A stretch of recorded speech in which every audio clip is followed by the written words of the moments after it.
it's been long awaited, but there's a lot of books, so it took me some time to film.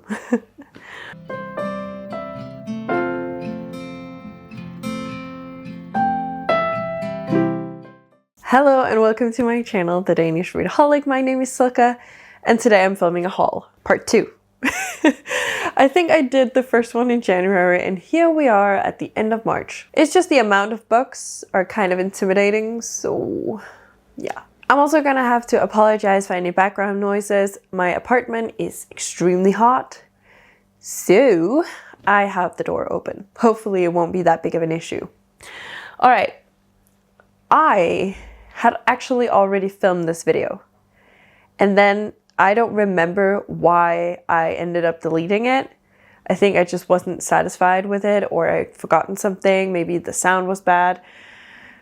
Many possibilities, but I had deleted the list of books that I had to haul. So I have found them from memory, so I might be forgetting something, but if I am forgetting something, there's no way for you to know because I don't even know. I have 4 categories. I have for school, contemporary, fantasy, and middle grades. There's one that's kind of like, could be both, but I'll get to it. It's also actually middle grade / children's. I have 2 children's books in here. But I think I will start with the ones that are for school because that is the smallest pile that we have. And yeah, let's just get on with it. So the first book I have is The Boy at the Back of the Class by Anjali Q. Rafe, I think. This is about a little boy, he's 9, who goes to school, and then there used to be an empty chair at the back of the class, but now there is a new boy called Ahmed sitting in it. It says here on the back, he's 9 years old, just like me, but he's very strange. He never talks and never smiles and doesn't even like lemon sherbets, which are my favorites.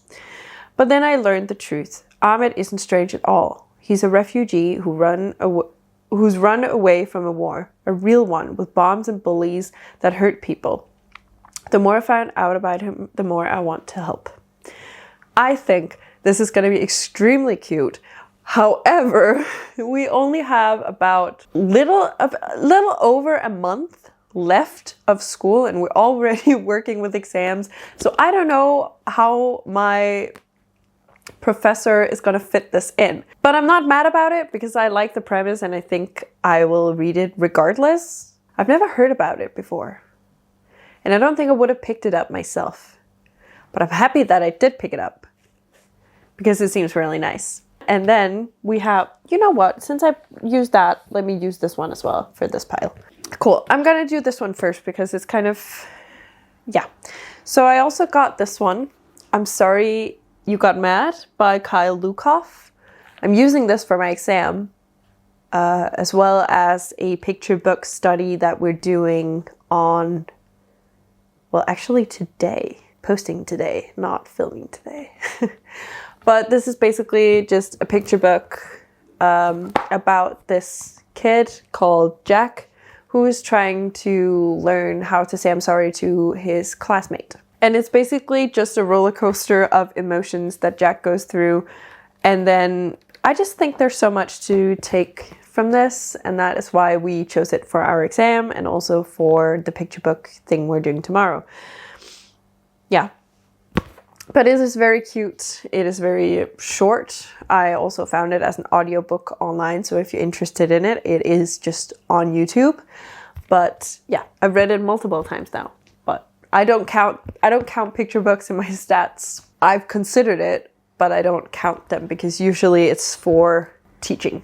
I would count The Boy at the Back of the Class, but I don't count this because like I feel like that would be cheating to some extent. Anyways, the final book that I have for school, actually I did have 4, but I've gotten rid of one because I am just not gonna read it or use it ever for teaching.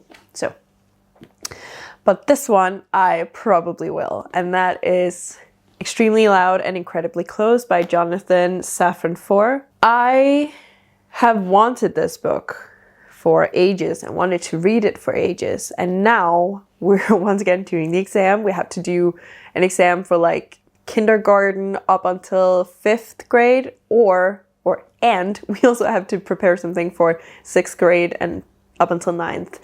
Somewhere in that, we have to just choose a grade and then do something for that. So this would be for our 9th grade, where we would have a theme called Events That Shook the World, and then this one would be used to look into 9/11. And I like this. I just saw the movie the other day. I am going to read this probably next month, because I would like to have read it before handing in like the written exam in May. But I saw the movie just like 2 days ago, and it's very, very heartbreaking. I had seen it before. I've actually done this course that we're also doing for our exam. I've done something similar back when I was in school, so I kind of know a little bit how to use this, and I've read like excerpts from it. What I think is really cool about this, it's very, I don't want, is it, could you say mixed media, maybe? Multimodal, I don't know, but there's like pictures in it. This is the falling man that we have at the back. There's also like codes and like pages with just a couple of words. I think this is a very interesting book to work with in school. So that is why I have it. So this one, and I'm Sorry You Got Mad, are self-chosen for school. And then there is The Boy at the Back of the Class, which is one that we have to read, I think. We haven't done it yet. The one that I had also gotten, but also now gotten rid of, was The Absolutely True Diary of a Part-Time Indian, I think. I didn't really vibe that much with that book. I think it was a little, not problematic, but I wouldn't use it personally in school. But I had a friend from school who would, so I just gave it to her because I saw that she was ordering it, and I was like, hold up, you can have mine. All right, that was a lot of ramble about 3 school books, which makes me wonder how the rest of this haul is gonna go. But we are doing contemporaries now, and 2 of them I can talk about together, so yay. And that is Daydream and Wildfire. I think I did them opposite order. So Wildfire is the sequel, Daydream is the 3rd book in the series. And this is, I don't even remember what the series is called. The first book in the series is called Icebreaker. Is it Maple Hills? No, that's something else, isn't it?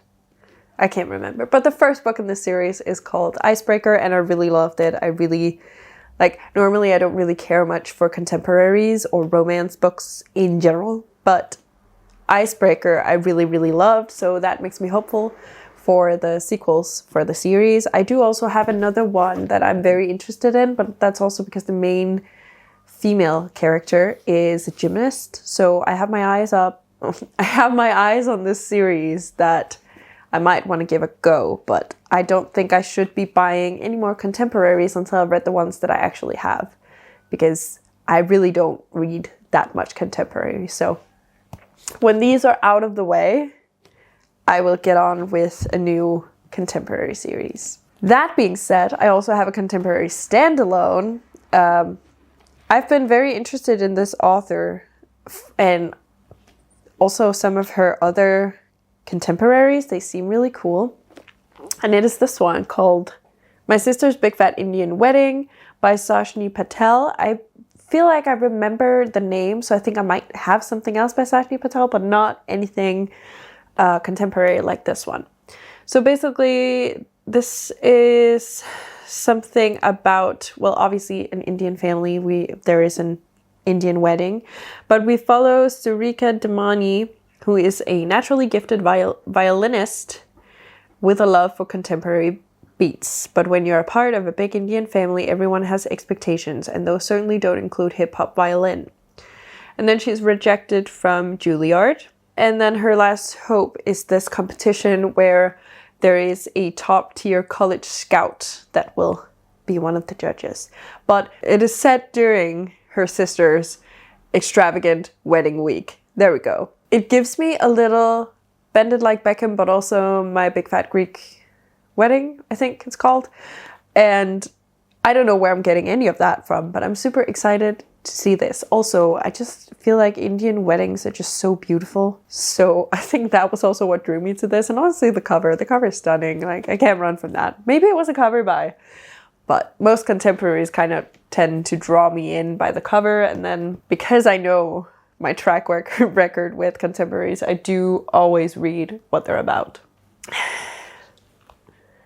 Then we have the middle grades. First up, we have Frostheart. This is by Jamie Littler. I got this when I was in London. I got this when I was in London last summer. In this, we follow Ash, who lives in this kind of isolated place.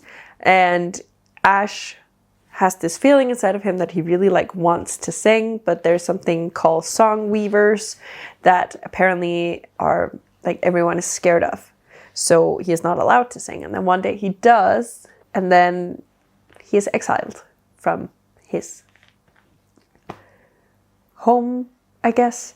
He then goes on an expedition with these pathfinders, and then he is on a mission to find his parents. It's very cute, and that was very briefly told what it is about. I do really like it. There's a bunch of fun characters. I have already read it. The thing I did not like all that much is that I knew who the villain was, because it's very obviously the villain. I'm excited to see where the story goes, because there's more to this series. Also by Jamie Littler, I got Arcspire. I also got this in London. I don't know what it's about. I think she is a relic thief or something. Our main character. She is a relic thief. And then all of a sudden, one of her stolen relics explodes, revealing a strange shadowy creature who bestows her with magical gifts of her own. In a place where everything is controlled by the Arcanists, it says, 5 marvelous beings who wield unbelievable magical power. So I believe that it's not common to have magic, and that she, a relic thief, is not supposed to have it or possess it or get it. So yes, I'm excited for this. Having read Frostheart and kind of just makes me more excited for this, because I do really like Jamie Littler's writing. Next up, we have Pirates of Darksea by Catherine Doyle. Also an author name I think I've heard before. I don't know if I own anything by Catherine Doyle, but I know I've heard it before.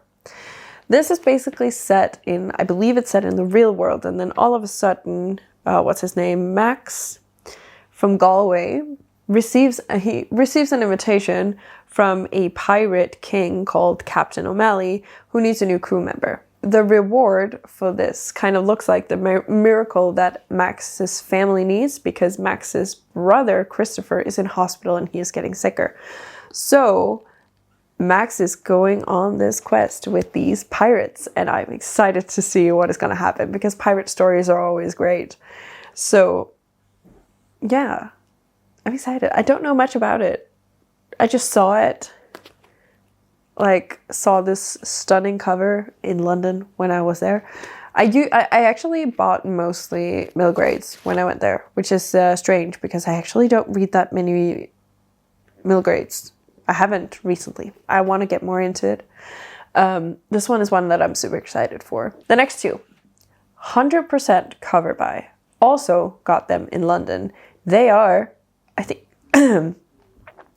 a completed series. So we have The Kingdom Over the Sea by Sora Nabi, and also The City Beyond the Stars, same author. So first book and then sequel. When Yara's mom passes away, she leaves behind a letter with a set of strange instructions. If Yara wants to know the truth about her past, she must travel to Hiiya, a place that isn't on any map, a city of sorcerers, alchemists, and magic. But Hiiya is not what it used to be. Magic has been outlawed, and the Sultan is plotting a sinister scheme that threatens the lives of the people who wield it. As the secrets of Yara's past unfold, can she help her friends and find her place in this magical world? We all know how I feel about desert fantasies, and this is giving me that. And I'm excited to see it. I love it when magic is outlawed. It opens up for so many interesting stories and consequences and stuff, and I like it. So I'm excited for this series. Maybe one that I will prioritize reading this year. The final book I have is a children's book, and it is just like a collection of Astrid Lindgren's, I don't know how to say it with an English accent. In Danish you would say Astrid Lindgren. But Astrid Lindgren's best stories. It actually says Astrid Lindgren's very best stories. But yeah, so basically it's just a collection of some of her stories, like Pippi Longstocking. I don't know what that is. That looks like a dragon. There's a bunch of stories in here that I don't know, but there's also some of my favorites. Like, I know that there is a couple ones with Medici. Maybe there's only one. There's only one. I thought that there was more. Anyways, and then we have like, yeah, a bunch of stories. A bunch of stories that I can't wait to read because I love Astrid Lindgren. I actually wanted to do a video at some point, and I still want to do it, where I pick a Swedish author, Norwegian, Finnish, and Danish. Maybe also Icelandic, if I can find it, like Scandinavian or Nordic, I don't know. One of the other. And then read, like, I was going for Astrid Lindgren from Sweden. Then I was going for the Moomy Trolls, or whatever it's called, from Finland.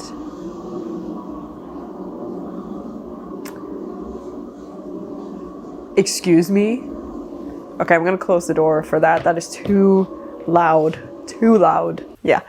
But I was gonna do Astrid Lindgren and then the Moomies and maybe Hans Christian Andersen from Denmark. And then there is this guy who did some of my favorite children's books from Norway.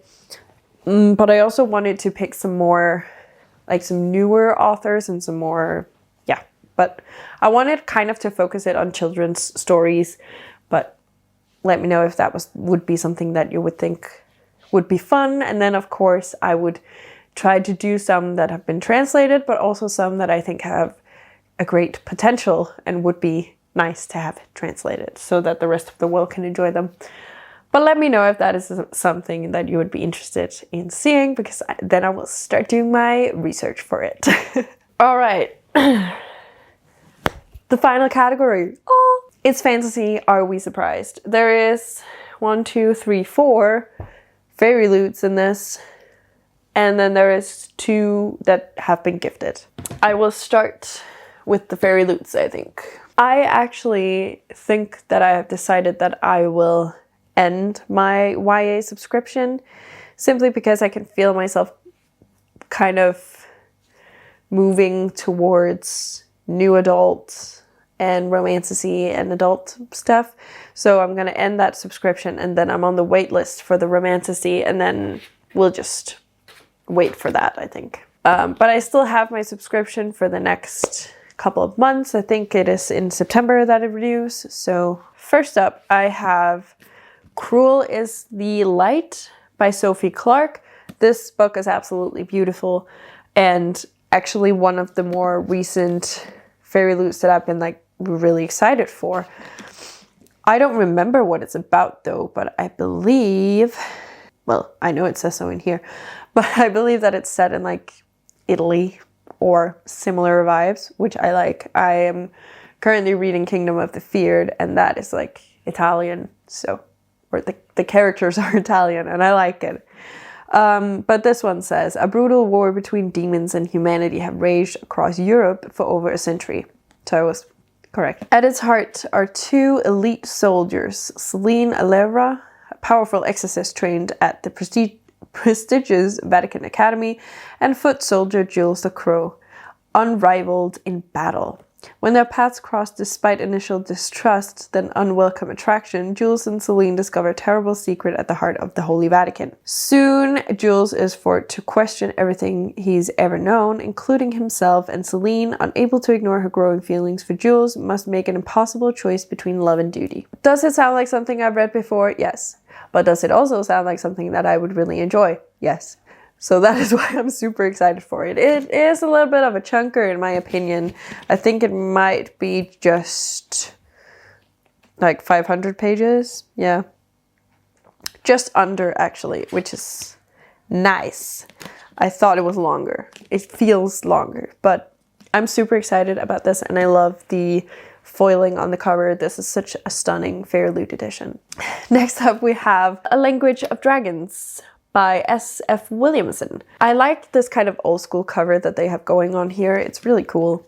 I actually don't know what it's about, but it is set in the 1920s. If I remember correctly, it is something about, you know, studying dragons instead of just, you know. I feel like it's opposite to Fourth Wing, where it's very much like, just do it, kind of.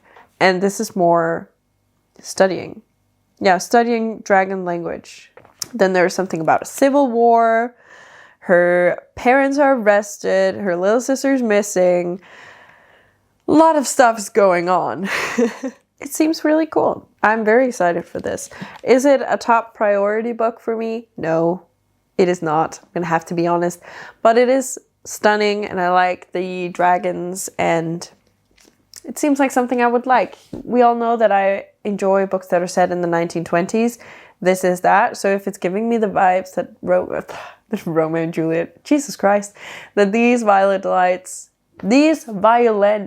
delights gave me, then we're set. Hey! I realized where I heard the name Catherine Doyle. It's right here. Ah, yay. So this is The Dagger and the Flame by Catherine Doyle. Yay. It is the first book in a series that's called The City of Phantom, and if I remember correctly, it's very much enemies to lovers. So, in Phantom, a kingdom of cobble streets, flickering lamplights, beautiful buildings, and secret catacombs, shade magic is scarce and deadly, shade magic is a scarce and deadly commodity controlled by two enemy guilds, the Cloaks and the Daggers, the Thieves and the Assassins. On the night of her mother's murder, 18-year-old Seraphine runs for her life, seeking sanctuary with the Cloaks. Sarah's heart is set on revenge, but are her secret abilities a match for the dark-haired boy whose quicksilver eyes follow her around the city? Nothing can prepare Sarah for the moment she finally comes face to face with Ransom, heir to Order of the Daggers, and Ransom is shocked to discover that this unassuming farm girl wields a strange blazing magic he has never seen before. A fiery enemies to lovers romantasy. If I ever were to prioritize a book, this. I really want to read it. Like, I really want to read it. Every time I read about this book, I'm like, put it on my TBR ASAP. But then I get to do my TBR and I forget about it. But luckily, I'm filming my TBR right after this. So don't be surprised if this is on my TBR for next month. Final book. Not really, but final Fair Loot book. This is the most recent one, I think, and also, unfortunately, the one that I'm least interested in. This is The Rose Bargain. Looks very cutesy, and despite me loving pink and everything, I'm just not really a cutesy kind of person. It is set in England in 1848, and it gives me very, very much Bridgerton vibes with a magical twist. Like, the book is really, really stunning. I'm hoping that it is better than I feel it is. But I think this was also what made me decide not to keep the YA subscription, because I was just like, this is just not for me. I wouldn't have picked it up myself. It is not my reading taste currently. So, yeah, The Rose Bargain. Beautiful, but we'll see when I get to read it. Probably in a long time. Years, I think. Next up, we have two books that were gifted to me by my best friend Caitlin. First up, we have The Adventures of Amina al-Sirafi, and I've wanted to get my hands on this book for ages. This is basically about a retired pirate who then is offered a job that she can't refuse, and then she has to like jump back into her pirate life for just one final adventure. And like, it just sounds so cool. And just have a look at this map. So stunning. I'm so excited. I don't know when this is supposed to be set, but I mean, there's pirates. But it is like actual places, I think. Yeah, because there's like Sri Lanka, the Maldives, Madagascar is also on here. India, I'm guessing. Really excited for this. Hopefully that will go on my TBR soon. Finally, we have another book that was gifted to me by Caitlin. This is a book that I put on my own wish list, but I just don't remember a damn thing about it. It is A Cruel Thirst by Angela Montoya. This is vampires. And we all know how I feel about vampires, so why did I put it on my wish list? I don't know. It sounded good. And I think it's a vampire hunter and a vampire, right? Yeah, vampire hunter and vampire. She is the vampire hunter, as you can tell. He is the vampire. And then why do they meet? I actually don't know. I also don't care, because it looks cool, and I think it is very much enemies to lovers, because there's no way that these two don't get together. Or at least, you know, give me like an enemies to lovers, back to enemies or something. Enemies to friends, to lovers, to enemies. Make it complicated, I don't mind. It was actually way less painful filming this than I thought it would be, so woo! Now I can move on to the rest of my filming that I have to do today. What is my timeline? Way, I'm ahead of time. All right, so thank you so much for watching. Please let me know if you would be interested in the Scandinavian book Rex series. It would be so much fun for me to do, and I think I will soon win my game, so I might be able to buy some books. So if that would be something that you would be interested in seeing, then I probably will buy some books from these authors so I can get on with it. I think that is my question. Also, if you just want to let me know that you're here, leave me a stack of books. I think that is an emoji, and it makes sense because it's a book haul. So leave me a stack of books. Once again, thank you so much for watching, and until I see you next time.